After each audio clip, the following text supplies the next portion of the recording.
শুরু হলো March for ইনসাফ কর্মসূচি। ইনকিলাব মঞ্চের মুখপাত্র শরীফ ওসমান বিন হাদি হত্যার বিচার সহ 4 দফা দাবি আদায়ের লক্ষ্যে শাহবাগ থেকে শুরু হয়েছে ইনকিলাব মঞ্চের মার্চ ফর ইনসাফ। আজ মঙ্গলবার বেলা 11:30টায় রাজধানীর শাহবাগ থেকে এ যাত্রা শুরু করেছে।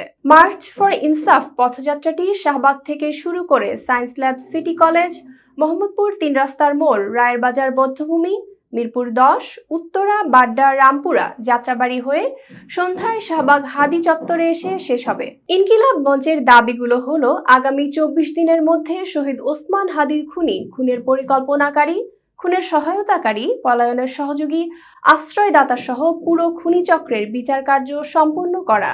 বাংলাদেশে অবস্থানরত সব ভারতীয়দের ওয়ার্ক পারমিট বাতিল করতে হবে। ভারত তার অভ্যন্তরে আশ্রয় নেওয়া সব খুনিদের ফেরত দিতে অস্বীকৃতি জানালে ভারতের বিরুদ্ধে আন্তর্জাতিক আদালতে মামলা দায়ের করতে হবে। পথযাত্রায় 10টি পিকআপে ইনকিলাব মঞ্চের নেতাকর্মীরা অংশ নিয়েছেন। এ সময় তাদের হাতে justice for Hadi, March for ইনসাফ প্ল্যাকার্ড সহ বিভিন্ন স্লোগান দিতে দেখা যায়।